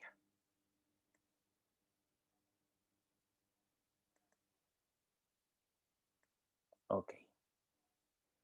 Estamos de fiesta con Jesús. Al cielo queremos ir. Ok, la clase número 2 trata sobre puntos de partida para una teología bíblica de la niñez. Y interesante observar esto, porque hago este énfasis de una teología bíblica de la niñez. Porque yo puedo al texto decir lo que quiera. Y para eso sería hacer teología sistemática, ordenar los textos y hacerle decir al texto lo que yo quiero que diga. De hecho, bueno, va a quedar grabado, pero no importa, espero que no me condenen por eso. Si usted quiere hablar de herejías, puede usar la Biblia. Las más grandes herejías parten desde la Biblia de alguno. Y usan texto bíblico para decir barbaridades. ¿Ah? Pero tenemos que hoy día no juntar textos, sino entender los textos en su contexto. ¿Ah? Para la construcción. ¿Cuál es mi propuesta? Es, de alguna manera, ¿cierto? Postular cuáles serían los puntos de partida para una teología bíblica de la niñez. ¿Y por qué digo bíblica? Porque donde el punto de partida no sea ni la filosofía, no sea, ¿cierto? Ni alguna ideología, sino que sea el evangelio, sea el texto bíblico. ¿Me explico bien, cierto? Quiero decirle que para mí no existe nada más revolucionario que el evangelio de Jesús. No existe para mí nada más revolucionario que el evangelio de Jesús. Me voy a tomar un minuto para mirarle las caras. Para mí no existe nada más revolucionario que el evangelio de Jesús, quien habló de la defensa de la mujer, el valor y centralidad de la niñez y el valor por adulto mayor. No son las nuevas ideologías de izquierda, aunque para mí son atractivas, pero no son ellos. Es el evangelio de Jesús.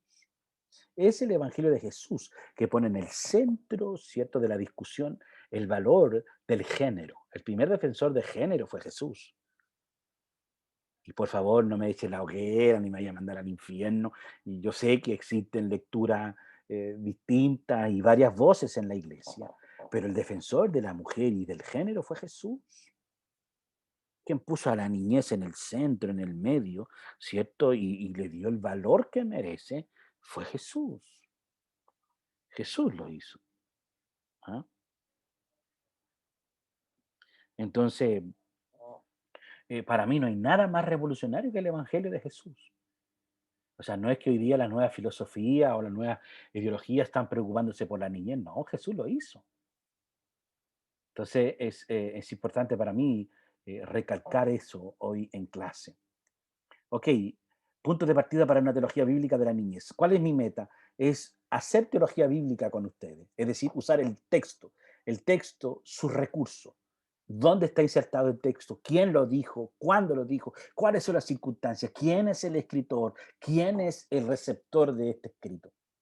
Y construir de allí ciertas claves hermenéuticas y ejes bíblicos para la construcción de una teología de la niñez.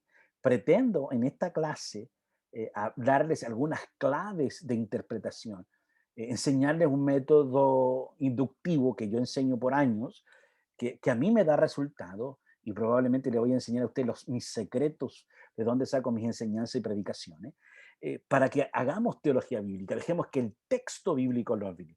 No es que usted tome sus pensamientos y los ponga aquí, sino que sea desde el texto que fluya las ideas y pensamientos para usted. ¿Me sigue, cierto? Ok. Me quedan de clase solamente 10 minutos. Vamos a correr un poco, chiquillas. Ok, tenemos, para entender el texto bíblico, hay que comprender dónde estamos. Usted es el lector. Y hay esto que se llama el círculo hermenéutico. Es tratar de entender el primer sentido del texto. La distancia entre el lector, usted que está leyendo el texto bíblico, ¿cierto? Usted y lo que realmente sucedió, que es el acontecimiento, hay al menos 2, ¿cierto? A 3 ejes que pasar. Para entender lo que la tradición escrita dice, tenemos que entender que existe una tradición oral y esa tradición oral está hablando del acontecimiento. ¿Qué quiere decir eso? Esta es una cosa interesante. Lo que nosotros tenemos aquí como Biblia, como texto bíblico, es un milagro. Pero lo que el texto bíblico está tratando de ser justo es con la tradición oral, y la tradición oral trata de ser justa con el acontecimiento. Entonces, estos círculos hermenéuticos van llenando de ropaje el texto bíblico y la verdad central. ¿Me explico bien? Un poquito más claro. Tenemos el acontecimiento, ¿cierto? Y cuando tenemos este acontecimiento,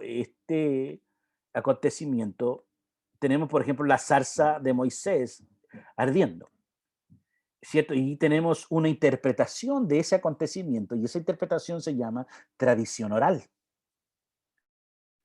Esta narrativa, ¿cierto?, de Moisés, por si acaso Moisés no escribió nada, no me eche al infierno cuando estudie con alguien más, dígale, Pastor Israel es un hereje y dijo que Moisés no escribió nada. Moisés no escribió nada, nadie escribe su propia muerte, pero la tradición le dio a Moisés la autoría básicamente por esa tradición oral. Pero esa interpretación llamada tradición oral también tiene una siguiente interpretación que se llama tradición escrita. Entonces, usted y yo estamos leyendo la tradición escrita y tratando de entender el acontecimiento. Pero ya hemos pasado por dos filtros. ¿Me sigue? Hola. Aquí yo saco todo mi espíritu pentecostal y hombre del espíritu carismático que soy, ¿cierto? Trato de entender que quien guardó lo esencial en la tradición oral y en la tradición escrita me va a iluminar y guiar en este proceso de entender el acontecimiento. Por ejemplo, nosotros tenemos un Génesis, que es un Génesis, un milagro de Dios, Génesis, un milagro. ¿Ah? Imagínense usted, Génesis, solo Génesis tiene, en 11 capítulos, tiene condensado más de 2000 años de historia, mucho más de 2000 años de historia. Si es que creemos que el mundo, la Tierra tiene 6.000 años, si es que yo no creo eso, pero si vamos a creer que tiene 6.000 años, solo en los primeros 11 capítulos hay más de 2.000 años. Entonces, quiero que me entienda, en este ciclo no estoy sujetizando la Biblia ni quitándole el árbol. Por favor, quiero que me escuche bien. Para mí la Biblia es y contiene palabra de Dios. Pero es que hay que entender este fenómeno hermenéutico, este círculo, o este proceso hermenéutico, que tenemos el acontecimiento y su interpretación se llamó tradición oral. Y usted sabe, cuando usted le cuenta un dicho a otro, ese otro lo cuenta a otro, después llega deformado. Pero tenemos la tradición escrita y la tradición escrita. Entonces, yo estoy luchando por tratar de entender la tradición escrita. ¿Me siguen? Ok. Entonces, la teología bíblica se vale para pretender creer Pastor, es un poquito formarnos. complicado de comprender. ¿Quién me habló? ¿Para quién está complicado? ¿Él? Está complicado. Era yo, es que el internet, cuando usted ya había cambiado, yo le estaba hablando, mi internet, pero del proceso hermenéutico me costó un poquito comprenderlo. Sí, claro, evidentemente te estoy explicando cómo es. Yo te podría decir, mira, el Señor guió todo este proceso y todo lo que dice, amén, está listo. No, hay un proceso, por ello que hay un proceso que se llama proceso de canonización, donde le dieron derecho canónico a los escritos y fueron reconocidos como inspiracionales. Y eso pasó una seguidilla ¿cierto? De concilios para que así fuera. Hay varias... Pastor, entonces, ese es ¿escucho? como el proceso, ese fue como el proceso de hasta cuando fue escrita la Biblia, el proceso hermenéutico. Sí, porque lo Algo que así. tenemos es... Sí, Es lo que como que tenemos... ocurrió el acontecimiento, era como... Ya. Tenemos el hecho, el acontecimiento, tenemos tradición oral que trata de explicar el acontecimiento, tenemos la tradición escrita que trata de explicar la tradición oral, y está usted y yo tratando de entender la tradición oral, que trata de ser honesta a la tradición escrita, que la tradición oral y que la tradición oral trata de entender el acontecimiento. Ahora, ¿cómo llegar a la verdad plena, al sentido pleno? Solamente bajo la dirección humilde del Señor. Amén. Ahora, para hacer una teología bíblica requerimos de estos 4 elementos. de entender quién es el autor, quién es su destinatario, a quién le está escribiendo, cuál es el contexto en el cual se escribe, cuál es la situación, y usted y yo tratando de encontrarle sentido a ese texto bíblico.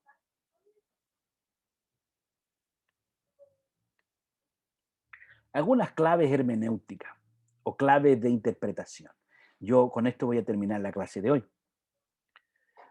Primero, quiero darle algunas claves hermenéuticas, que es un estudio básico de inductivo.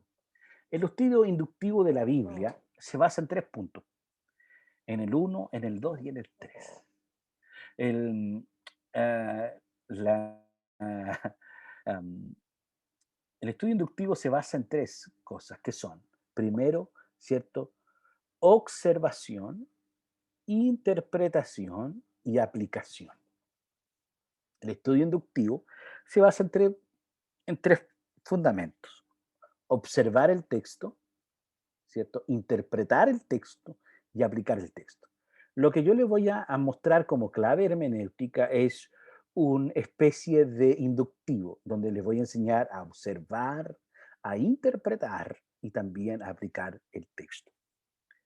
Son 5 claves. La primera clave tiene que ver con la información. La primera clave tiene que ver que cuando usted y yo leemos para saber lo que pasó, es la información. Usted en este primer paso, usted lee el texto bíblico para saber qué ocurrió.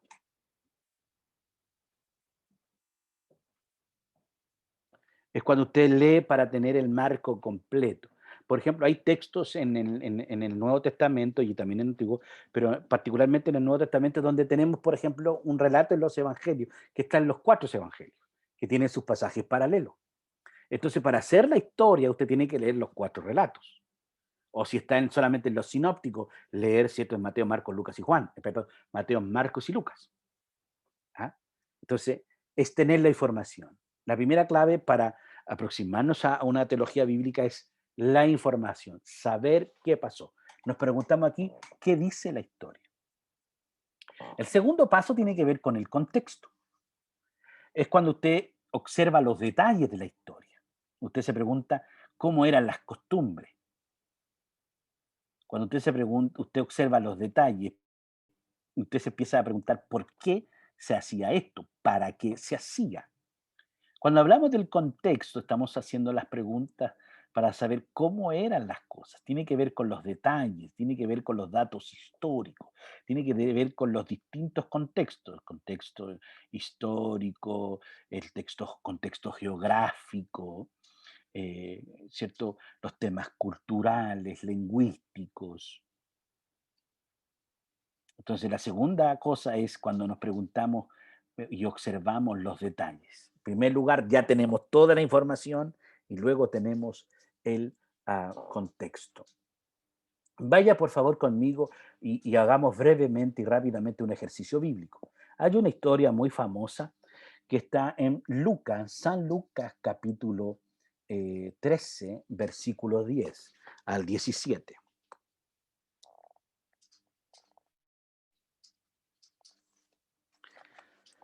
San Lucas, capítulo 13, versículo 10 al 17. Ahí hay 7 versículos, solo 7 versículos que son exclusivos de Lucas, no están en ningún otro evangelio. Es una historia muy conocida, archimente conocida, de una mujer que estaba encorvada y que no se podía enderezar de ninguna manera. Ok. Le voy a regalar a usted 2 minutos menos, 1 minuto para que pueda leerlo.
Ok, ahora voy a leerlo yo. Vamos a hacer una segunda lectura. Se supone que usted ya leyó.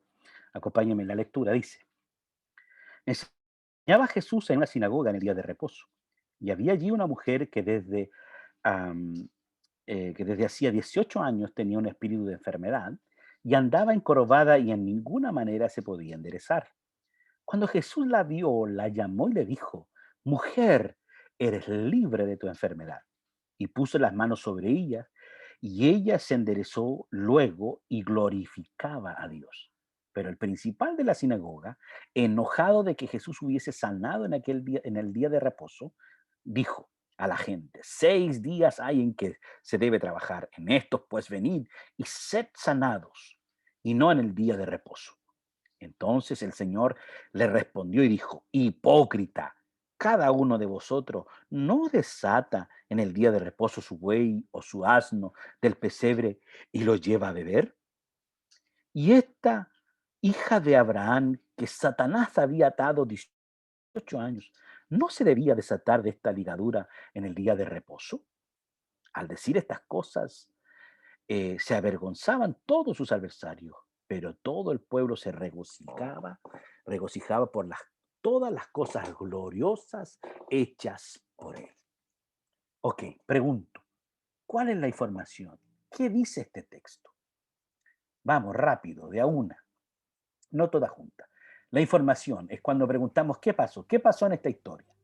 Que Jesús sana a la mujer que estaba encorvada. Eso es lo que Ok, ocurrió. ¿Sí? sí, perfecto, Pati. ¿Qué más? Ocurrió el Jesús día sana de en un día de reposo. reposo. De reposo. Ese Ok, mismo. una mujer sanada en día de reposo. ¿Qué más? Hubo confrontación de Jesús Hay una confrontación de Jesús. ¿A quién? hacia los, Hacia los que hacia los de la sinagoga. Ajá. Ok. Ok, resumo. ¿Cuál es la información? ¿Qué pasó aquí? Jesús sana a una mujer en el día de reposo, estaba en una sinagoga y los religiosos de siempre, los que buscan problemas por cualquier cosa, se enojaron. ¿Estamos de acuerdo? Y Jesús fue políticamente correcto y les dijo hipócrita. ¿Ah? Amablemente, dulcemente, les dijo la verdad. Ok, ¿cuál es el contexto? El contexto tiene que ver con los detalles. ¿Cuál es el detalle de esta historia? A ver, léame el versículo 1 y 2 y mencióneme al menos 3 o 4 detalles de esa historia. Del contexto que debiéramos saber qué significa, qué son, por qué eran así, cuáles son las costumbres.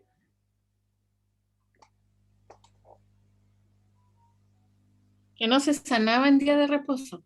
¿Ok? ¿Por qué no podía sanar el día de reposo?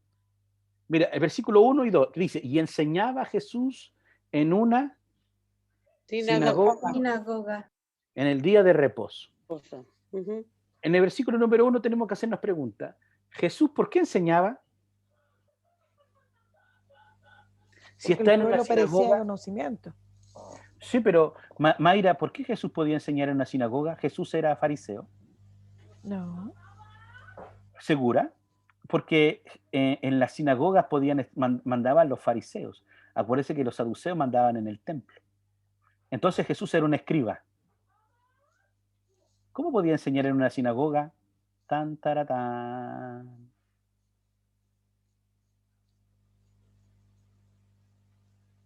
Ok, versículo número 1, solamente contexto, detalles. ¿Qué hacía Jesús? Enseñaba. Entonces era un maestro. ¿Quién le dio título de maestro a Jesús? Para poder enseñar en una sinagoga tenía que haber sido fariseo o escriba. ¿Con quién estudió Jesús? ¿Cuál fue su maestro? El Padre. Nada más. Ok, te entiendo, Mayra, pero estás hablándome de la fe. Quiero que veamos el texto. Mm. Jesús estaba enseñando en una... Sinagoga. ¿Qué es lo que es una sinagoga? ¿De dónde surge? Esto es el contexto. Es cuando observamos los detalles. La sinagoga surge en el cautiverio babilónico de los 70 años, cuando Israel fue llevado esclavos, cautivos, ¿se acuerdan? Destruyeron el templo, se robaron los utensilios del templo. Entonces Israel, para poder mantener su tradición religiosa, crearon e inventaron estas pequeñas células de reunión que se llamaban sunagogue, que significa dirigir juntos. Y para que una sinagoga existiese, debían haber mínimo de 10 hombres y un presidente. Podían haber 80.000 mujeres, pero no importaba, porque la mujer es un ciudadano de segunda clase.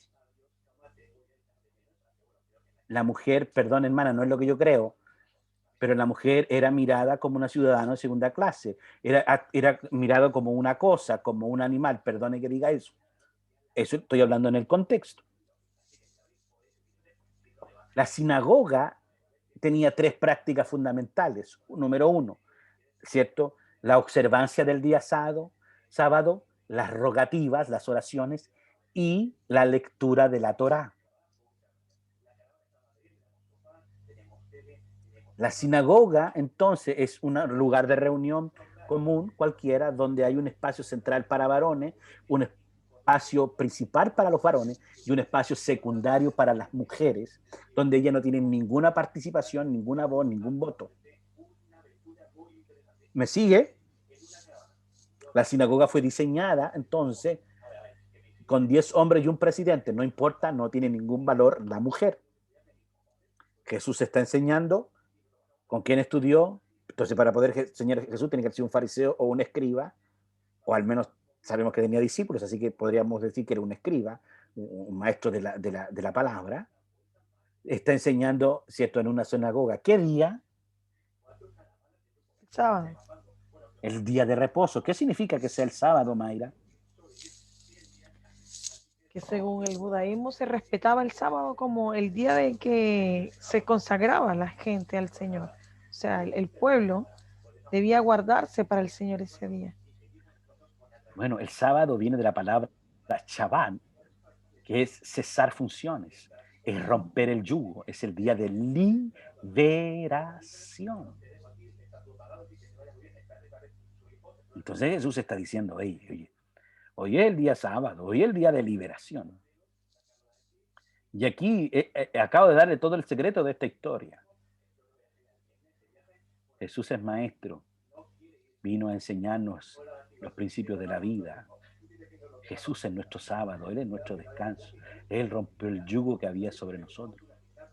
Él vino a rescatar el valor de la mujer. Le dice más abajo, recuerden, dice, ¿acaso ustedes no soltaron sus animales? ¿Acaso esta no es hija de Abraham? ¿Acaso no tiene derecho hoy día a celebrar el Shabbat? ¿Acaso no es el día para romper el yugo? ¿Viste? Ya me puse a predicar. Hago el llamado, estoy segura que gano a más de algunos de ustedes para Cristo. Entonces tenemos el contexto. Ok, sigamos mirando otra vez. Tenemos 3 ideas. Jesús enseñaba. Jesús, ¿cierto?, está en la sinagoga. Está en el día de reposo. ¿Qué más ocurre? Hay una enfermedad. ¿Qué dicen los judíos de la enfermedad?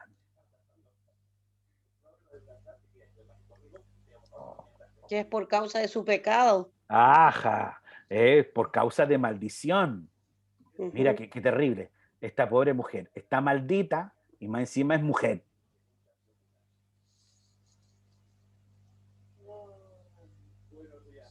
Ok, ¿qué se dice de esta enfermedad? Que la tenía hace 18 años. Ok, 18 años. ¿Y cómo sabe Lucas, Sandra? Porque Lucas es médico. ¡Ejo! Muy bien, contexto. Lucas era un curandero de la época. Seguramente Lucas la recibió en su consultorio y le sacó toda la plata. De hecho, interesante porque Lucas hace una descripción médica.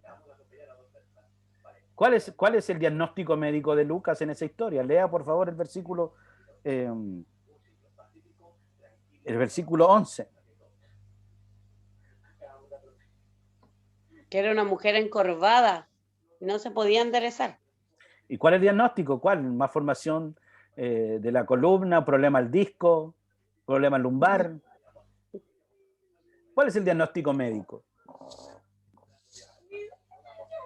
atrofia de la espina dorsal. Ahí lo dice el Espíritu texto. de enfermedad, dice. Tiene un espíritu de enfermedad. Entonces, probablemente cierto diagnóstico reservado. No sabemos cuál es el origen de esta enfermedad.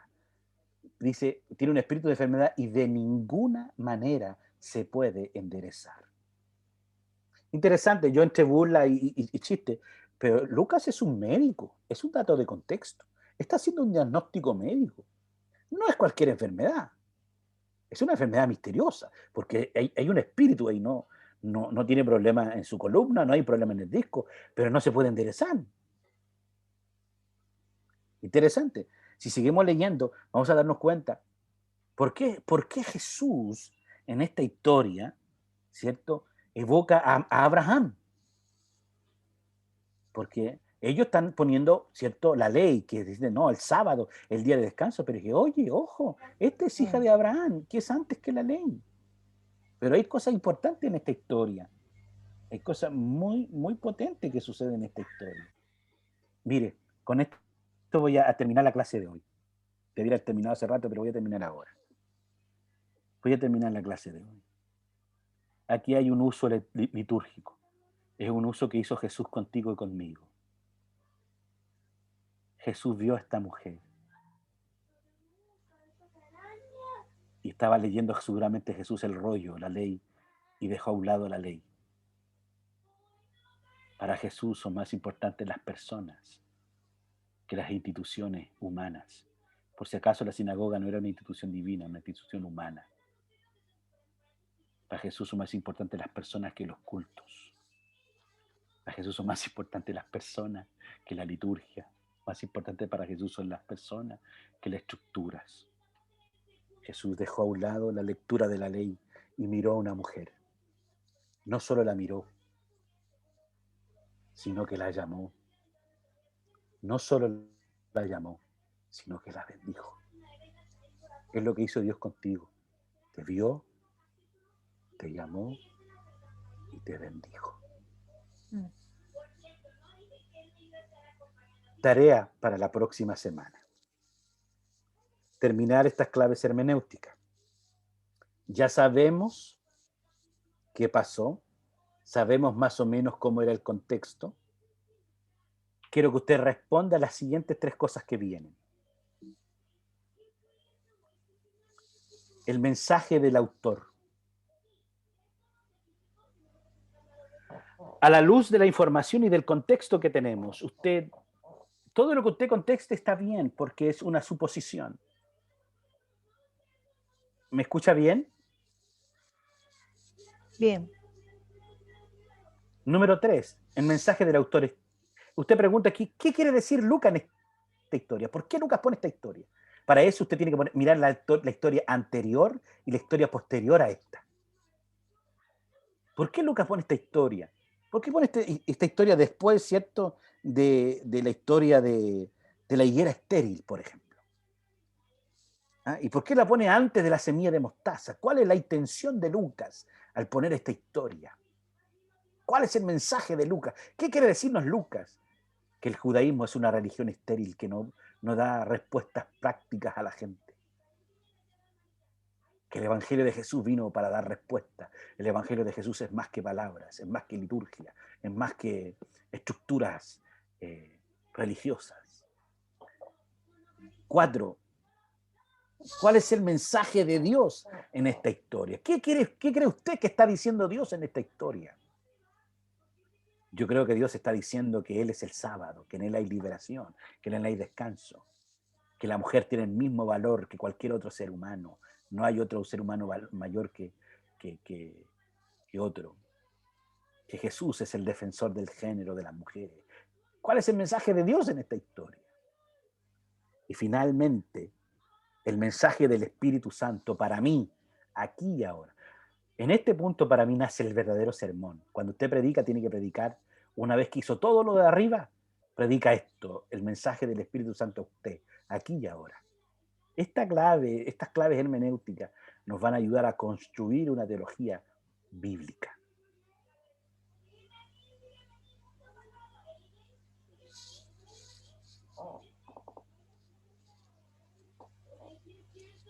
En quinto lugar, el mensaje del Espíritu Santo para mí, aquí y ahora.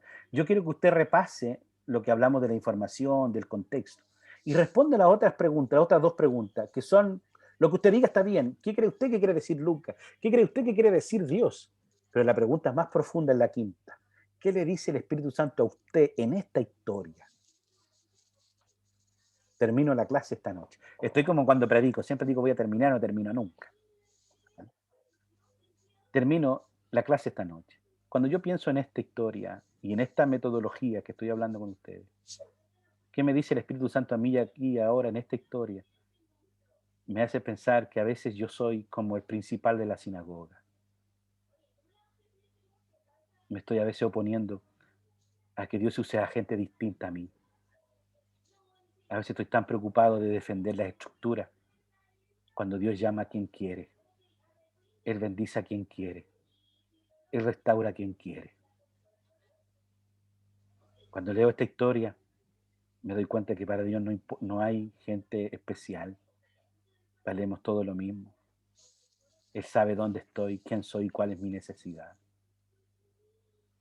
Me imagino a esta mujer, voy a terminar esta noche, pero me imagino a esta mujer cuando Jesús la habló, me imagino a esta mujer que cerró los ojos y dijo, otra vez me van a echar de la sinagoga, otra vez van a decir que soy pecadora, otra vez voy a decir que soy inmunda. Pero esa noche se encontró con el mensaje más glorioso de alguien que no la discriminó, no la echó, sino que la amó, sino que la salvó, que puso sus manos sobre ella y la restauró. Aleluya. Yo le dije que no me dejaran hablar porque así me pongo yo cuando me pongo a hablar de la Biblia. Ok, quiero pedirles que para la próxima semana usted tome este mismo texto bíblico y haga este ejercicio hermenéutico. Me los por escrito. ¿Cuál es la información? ¿De qué se trata la historia? ¿Cuáles son los detalles, el contexto? Usted busque allí día de reposo, por qué Jesús era maestro, qué es una sinagoga, qué piensan los judíos de la enfermedad, y busquen un diccionario bíblico, googléelo, y una vez que tenga claro eso, responda, ¿cuál es el mensaje de Lucas? ¿Por qué Lucas pone esta historia? ¿Qué quiere decir Lucas? ¿Cuál es el mensaje de Dios? Y la pregunta final, es aquí donde surge tu enseñanza, es aquí donde va a surgir incluso tu predicación. ¿Dónde estoy yo en esta historia? Te aseguro que si eso ocurriría hoy día, Jesús viene a mi sinagoga, yo pongo un cartel, vengan mañana, Jesús hace milagro. Yo no estaría enojado, yo estaría llamando a la radio y decir, vengan, tengo a Jesús conmigo. Pero hay muchos que cuando Dios empieza a llamar a la gente se enojan, porque no quieren que otros sean bendecidos. Amén. Amén o no amén. Amén. Ok, ya chicas, terminé la clase de hoy. ¿Alguien quiere decir algo hoy? ¿Podría repetir el capítulo, Lucas, cuánto era? Lucas capítulo 13, versículo 10 al 17. 10. Amén. ¿Alguien quiere decir algo para terminar hoy?